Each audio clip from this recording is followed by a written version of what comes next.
Goeiedag en baie welkom hier saam met ons by Alberton Lewensentrum. Baie welkom aan al ons kykers wat vandag weer saam met ons is by ons eredienstyd saam. Nou vandag is Pinkster Sondag en ons herdenk die uitstorting van die Heilige Gees, die Gees van God op sy disippels. En ek dink vandag gaan ons 'n besondere belewenis hê net van wat dit beteken om vol te wees van die Heilige Gees. Voordat ons daarna gaan kyk, kom ons staan op en kom ons sing saam.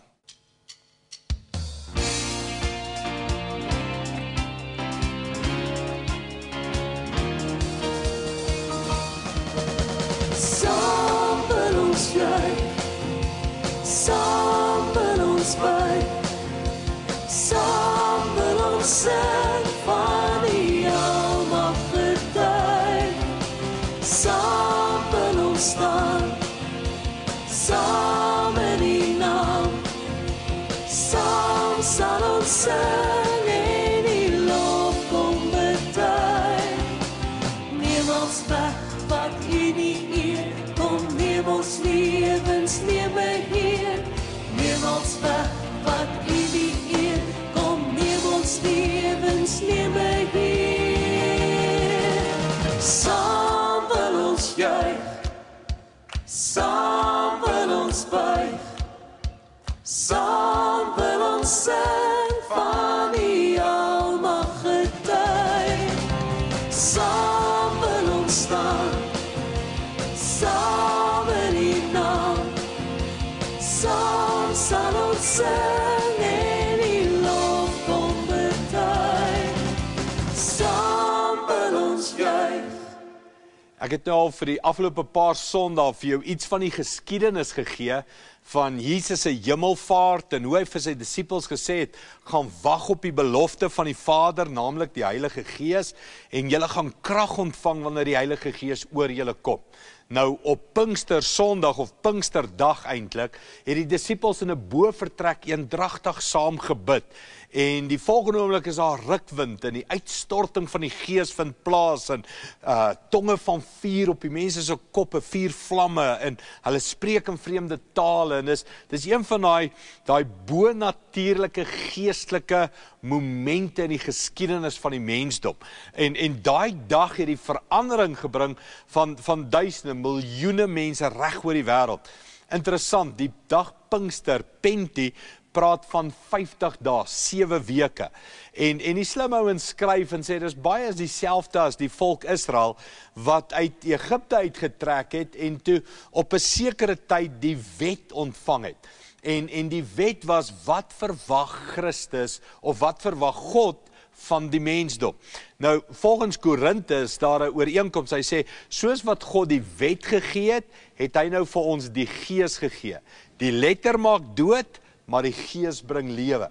En die slim ouens sê, daar's baie korrelasie rondom die 50 dae Pinkster uitstorting en die 50 dae die wet van Moses wat gekry het, waar jy in die Ou Testament 50 dae later die wet gekry het jy nou in die Nuwe Testament later, 50 dae later, die Gees gekry. So daar's ooreenkomste. Maar kom ons gaan kyk net in die skrif self, wat het op Pinksterdag gebeur met Petrus. Kom ons gaan lees dit daar in Handelinge 2 vanaf vers 1 af. Kom ons lees dit. Hy sê, op Pinksterdag, 7 weke na Jesus se opstanding, was al die gelowiges op een plek saam. Nou jy sal onthou, Jesus se opstanding het saam met Paasfees geloop. Pinkster was weer 'n ander fees, en daar's iets van die wet en die vlees en alles wat bymekaar kom. Hy sê, skielik was daar in die lug bokant hulle 'n geluid soos van 'n geweldige stormwind. En dit het die hele huis gevul waar hulle bymekaar was. Tonge wat gelyk het soos individuele 4 vlamme het toe tussen hulle verskyn en op elkeen van hulle gaan sit. Almal is toe met die Heilige Gees vervul. En soos die Gees vir hulle die vermoë gegee het, het hulle in ander tale begin praat. Nou net om die storie, né? Wat hier gebeur is, daar's in Jerusalem die fees, Pinksterfees, ek dink dit was die Sukkotfees gewees, en daar's die fees wat aan die gang is, en skielik is daar hierdie herlewing hierdie vlamme, hierdie wind, hierdie stemme, hierdie lawaai in hierdie een bovertrek. Nou as jy iets al Jerusalem gesien het, dis nou straatjies, jy kan sommer vinnig hoor as daar 'n commotion is by die bure, né? As ons die borde begin gooi en mekaar begin boks en slaan. So jy het vinnig gehoor, hier's 'n commotion in hierdie bovertrek. En die straatjies is klein en nou en die mense gaan kyk toe en volgens die skrif het daar duisende mense in die straat om hierdie huis begin saamdrop. Want dit was 'n massiewe vreemde tale, allerlei goed wat gebeur het. En daar's visuele goed en hulle kon audio goed hoor, hulle kon goed sien, hulle kon goed hoor. So dit was 'n massiewe dag gewees het. Die uiteinde van hierdie dag is Petrus staan op en hy begin preek. En die skrif sê duisende mense het daai dag tot bekering gekom. As gevolg van Pinkster en daardie kerk letterlik begin momentum kry, né? Jesus het gesterf, het opgestaan uit die dood, hemelvaart het plaasgevind, is nog net hierdie paar disippels, 120 van hulle is in die bovertrek, hulle bid saam, hulle is bang, die Jode vervolg hulle is bang vir wat daar gaan gebeur, bang oor al die stories van Jesus, en hier vind Pinkster plaas. En Petrus preek met vrymoedigheid. En duisende mense kom tot bekering en die kerk begin rol. Hier begin iets nou gebeur. Nou, as jy die boek Handelinge lees, sal jy sien, van hier af is dit net nooit weer terugdraai nie. Ons stories begin hier, né? Ons geskiedenis van kerk en hoe alles gebeur en van hier af die Asië, Turkye en Rome en alles wat gebeur het van hierdie dag af. Nou kom ons praat in jou lewe. As Pinkster regtig in jou lewe plaasvind, is dit die begin van totale herlewing. Dis 'n totale lewensverandering wat plaasvind. En ongelukkig, soveel keer in die kerkwêreld, praat ons die minste oor Pinkster, né? Ons praat oor God die Vader, die Ou Testament, en alles wat ons van die Vader kan leer. Ons praat oor Jesus, Paasfees, Kersfees, alles wat gebeur het omdat Jesus vir ons kon sterf het, aarde toe gekom het. Maar ongelukkig praat ons heeltemal te min van Pinkster, toe die Gees uitgestort is op die mens. Ek bedoel, ons het vakansie daar vir die ander goed, en ons het spesiale kerkdienste, maar Pinkster Sondag vandag, is net toch 'n Sondag, daar's nie baie meer mense regtig in die kerk, omdat dit Pinkster Sondag is nie. So, die hele herlewing van Pinkster, is 'n bietjie van geonderdruk. Nou ons weet van, in die laat 1800, vroeg 1900, die nuwe herlewing wat uitgebreek het, is Azusa-straat, Pinkster, en wat daar rondom gebeur het, charismatiese kerke wat ontstaan het, en is iets fantasties van 'n herstel, van wat hier gebeur het, in jou en my lewe. Maar, dis God se droom vir elkeen van ons. Dat elkeen van ons 'n dag sal beleef, 'n tyd sal beleef, 'n maand, 'n week sal beleef van, ek word vol van die Gees. Ek het gewag op hom, en hy het my vol gemaak, en ek het krag ervaar, en my lewe het van daardie dag af verander. Ek onthou 'n boek wat ek gelees het van 'n man met die naam Smith Wigglesworth, en hy het by die huis gekom, en hy het vir sy vrou gesê, ek is gevul met die Heilige Gees. En sy sê vir hom, as jy gevul is met die Heilige Gees, dan moet jou lewe begin lyk soos wat die disippels in gelyk het. En hy het dit letterlik gevat. En hy het in sy lewe, het hy sy hande op siekes gelê en hulle het gesond geword. Hy het vir dooies gebid, gesond geword. Hy het wonderwerke gesien, want hy het net geglo.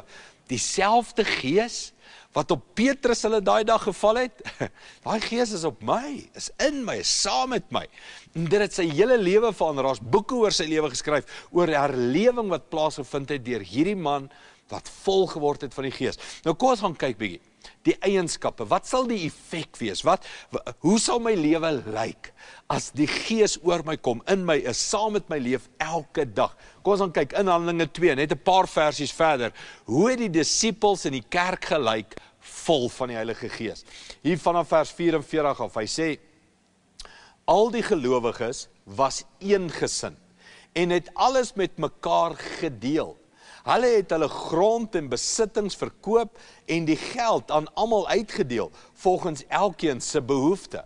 Hulle het almal elke dag getrou by die tempel by mekaar gekom, van huis tot huis, die gemeenskaplike maaltyd gehou.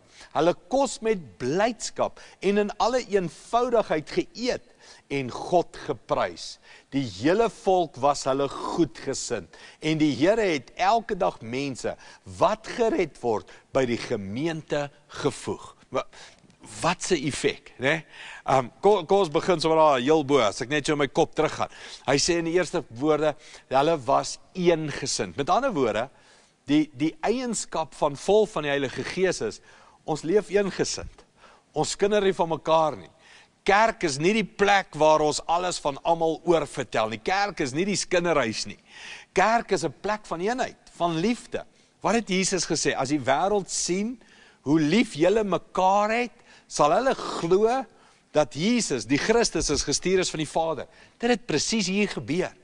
Die kerk het in so eenheid saam geleef, dat die wêreld het dag vir dag het mense tot bekering gekom, omdat daar eenheid was. So net vandag, 'n simpel vraagie. Hoe lyk jou eenheid? Is jy kwaad vir die predikant, kwaad vir 'n kerkraad, ouderling, kwaad vir 'n selleier, kwaad vir 'n ou in die kerk, kwaad. As jy kwaad is die hele tyd, dis 'n teken van die vol van die Gees nie. Dis 'n teken van ek kort meer van sy Gees binne in my. Daar moet eenheid wees in 'n kerk as ons vol is van die Gees, sê Handelinge 2. Nee, die volgende ene. Hulle het geleef en hulle het hulle besittings gedeel met mekaar, hulle het na mekaar gekyk, hulle het na die armes gekyk. Dit is iets van wanneer die Gees oor my kom, dan begin ek God se koninkryk te bou, nie my eie koninkryk nie. Dan sê ek God is koning en hy vra my hulpbronne.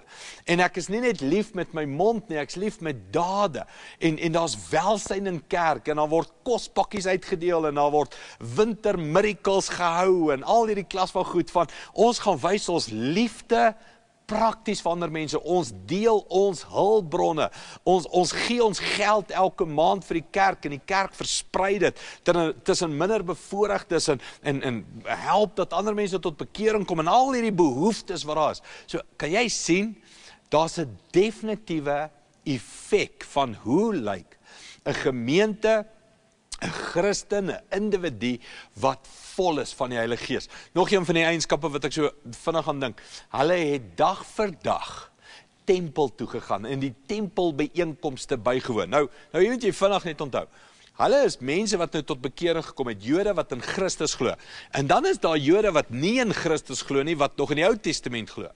Maar hierdie Jode wat in Christus glo, gaan saam met die Jode wat nog in die Ou Testament glo, tempel toe.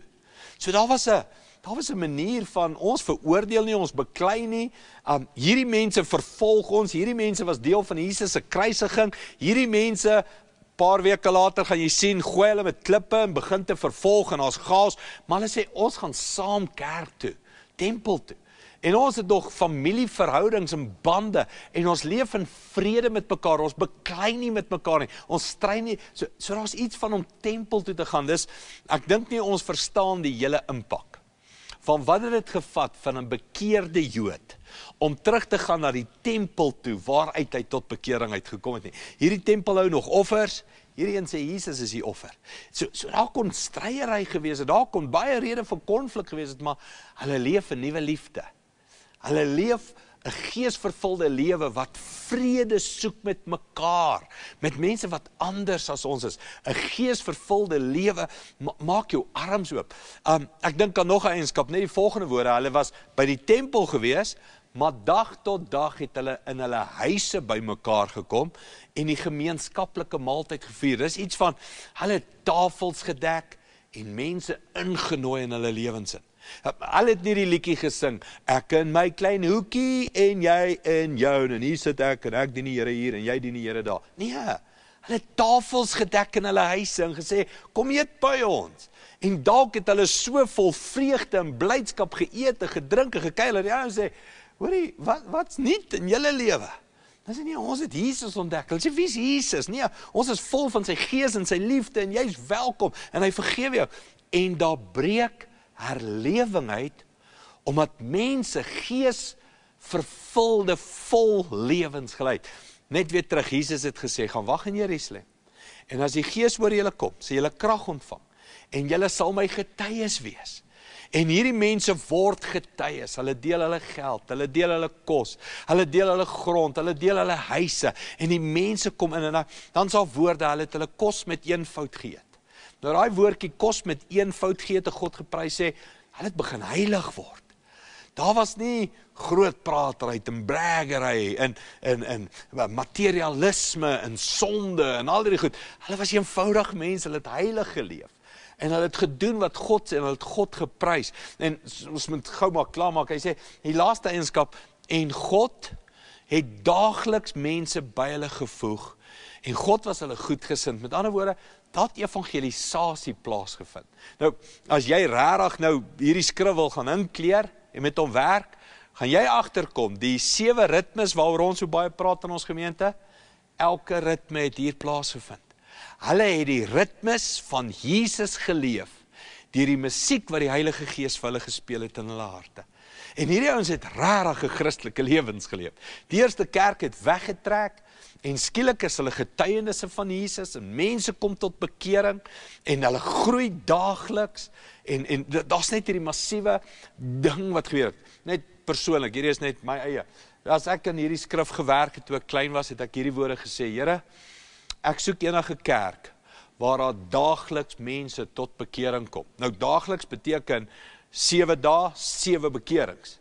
En dit beteken 'n kerk moet groei in 'n maand van 30 dae, moet daar daagliks iemand tot bekering kom, so die kerk moet groei met 30 mense 'n maand, ten minste, as dit 'n geesvervulde kerk is. Nou net, Lewensentrum se storie, almal van ons weet, ken die storie oor die laaste 15, 16 jaar, en ons kan dit getuig, dat ons het gegroei vinniger as 30 mense 'n maand. Hoekom? Want ek glo ons begeer 'n geesvervulde mens, geesvervulde kerk. En hier is die woorde nou na jou toe. Hoe lyk jou lewe? Sou jy deel kon wees van hierdie eerste kerk? Sou jy deel kon wees van Handelinge, geesvervuld, jou kos deel, in vrede en liefde leef, jou geld deel, jou huis oopmaak, heiligheid leef, sy koninkryk laat groei, mense innooi om tot bekering te kom? Ek bedoel, mense, dis hoe die kerk van Jesus lyk. En hy roep jou en my om nou die kerk te wees vandag in Suid-Afrika. Is ek en jy gees vervuld? Bou ons sy koninkryk op Pinkster? Of moet ek en jy weer bid soos op Pinksterdag? Here, kom vul ons. Kom skud hierdie dag, kom maak 'n wind, kom sit vuur in ons binneste. Kom vul ons met u Heilige Gees, dat ons regtig u kerk kan wees. Kom ons luister na hierdie volgende lied. Soveel om te deel, soveel om te gee, soveel uit die hand, dat ek u liefde wil bewys. Ek sal vas bly glo, dat u die lewe in ons bewerk. Ek wil leef met passie, want wat is 'n lewe, as dit nie geniet en uitgegiet word nie. Ek sprei my vlerke oor, ek leef my lewe voluit, ek zweef in die genade wat u gee. Ek sprei my arms wye, koester teen my hart, die wonderwerk van lewe wat u gee. Ek sprei my vlerke oor, ek leef my lewe voluit, ek zweef in die genade wat u gee. Ek sprei my arms wye, koester teen my hart, die wonderwerk van lewe wat u gee. Ek sprei my vlerke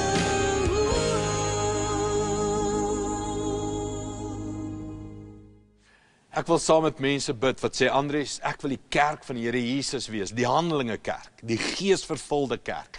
Ek wil een van daai wees. Kom ons bid saam en vra vir die Heilige Gees. Hemelse Vader, dankie vir die belofte van die Heilige Gees. En Here, ons kan sien toe u die belofte uitstort, toe is dit herlewing in die wêreld, en die kerk kry momentum, en almal se lewens verander, en al wat ons nou kan bid is, Here, stort weer u Gees uit, opnuut, op my, op kerke, op Suid-Afrika. En ons sal 'n nuwe herlewing beleef, soos nog nooit van tevore nie. Ons bid vir u Heilige Gees. Dankie daarvoor, in Jesus naam. Amen.